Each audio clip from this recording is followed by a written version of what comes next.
Greetings, everyone. My name is Stephen Laptisapone, faculty in the art department, and this is going to be an installment in our talks as part of the visiting artist program. We're going to be speaking today with Yana Payusova, who will be incoming faculty for the fall semester. You still have representation in Boston as your main I do. representation? Yes.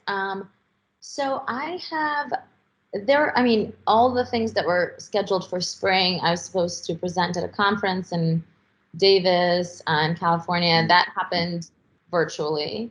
Um, I taught a workshop at Anderson Ranch virtually. So everything happened virtually, which was great too, because I feel like, the event in California, it was a lot more people who attended Okay. virtual talk. And so, of course, there are challenges of doing a talk over Zoom because you're talking to lots of people, but you're really by yourself in Yeah. front of a laptop. So you have this really eerie feeling that you're completely talking to yourself.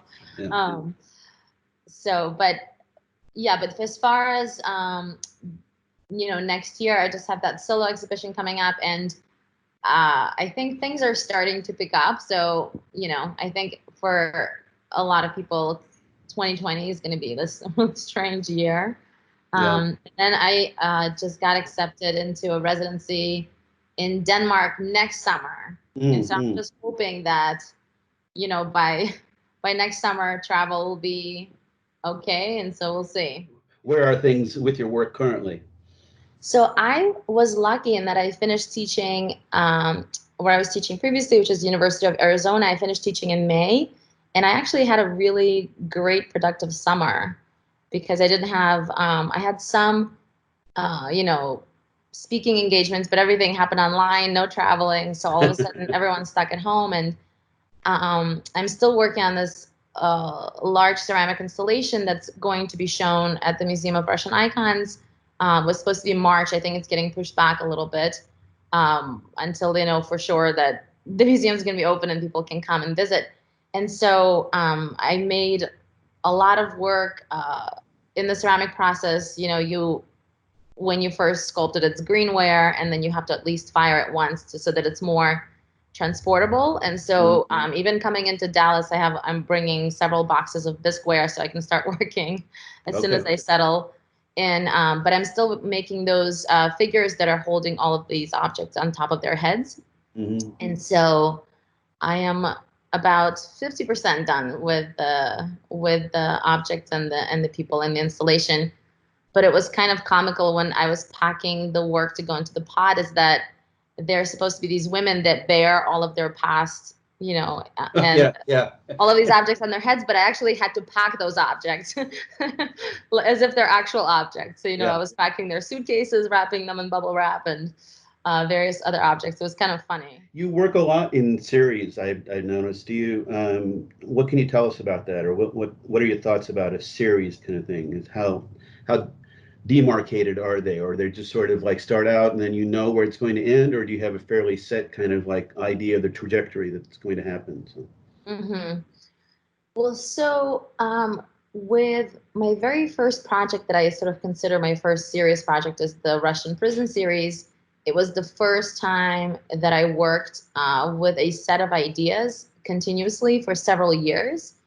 And what I really loved about the process was that there was no way that I could have made the last piece before I'd made all the previous pieces. So in a way, they kind of bleed into one another. And then I always compare it to kind of digging a well, because you always uncover new layers. And then, I do tend to get not bored, but I don't like doing kind of the same thing. And so I find that the work really vastly changes from the beginning of the project to the end. And so I really do like working kind of for an extended period of time within a set of ideas. And I feel like there's different ways of going about it. I really enjoy learning about, sort of the processes that different artists go through in the studio, because they're so, again, very different.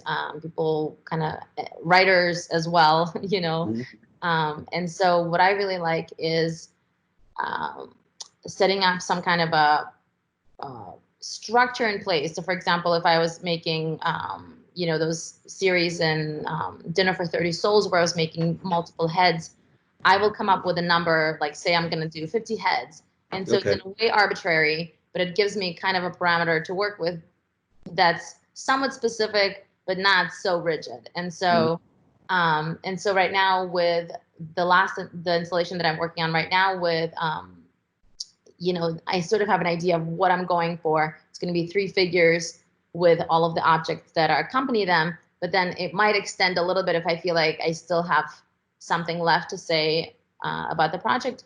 But usually I find that it feels very finished at a certain point. So with the Revolution series, it was something I worked on for 3 years with those vessels. And the last one I made was very different than the first one. And it felt like it was the end of the project and the beginning of something new. So I feel like it's something I definitely go by intuition. I'm less cerebral about it. It just feels finished and then I finish it. And at that point, usually you have something else that you're thinking about or you want to change about how you've been working. So that's kind of how I approach it, and that's what seems to work so far. But I do like to kind of dive into it and then dig. Yeah. In your own work, in your own practice, that makes that kind of working method, how does that result in things that happen in your assignments or in the classroom? Is there a blend over into that? Yeah. So I think we are, this idea of an artist as a solitary genius locked away in the studio, I think couldn't be further from the truth. I think we are very much influenced by things that we see and read and are exposed to in our lives. And so what I like to do is I like to expand what we look at as references, as images that we look at for inspiration.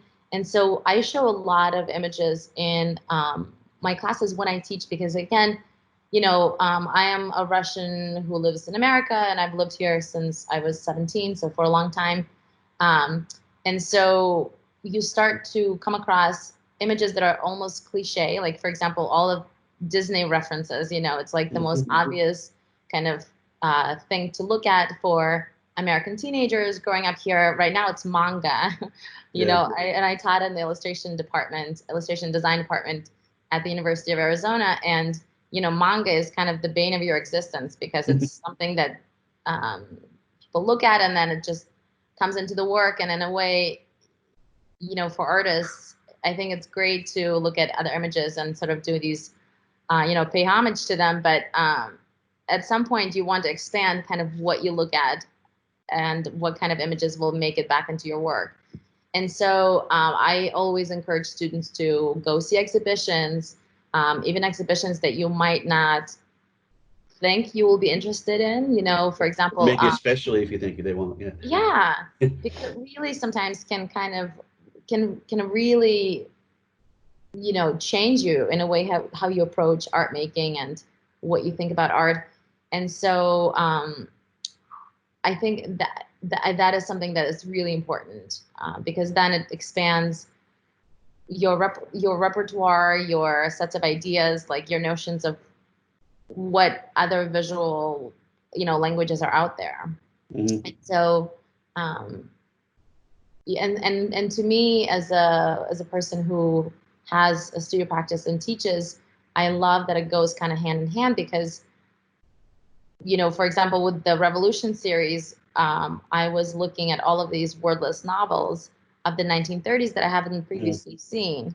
And then when you see those, even though an outsider might not necessarily make that connection, for me, it makes, lots of sort of a lot of elements that artists were using in those works ended up in my work, even though on the outside, it's not such an obvious connection. So. Exactly. All right. Well, we will. I'll end the recording, but let me stick around for a second. I just had a couple of questions I was going to ask you, and then I appreciate you taking the time to do this. I think it'll be fun for the students to have a little preview of who they're going to have in class. So.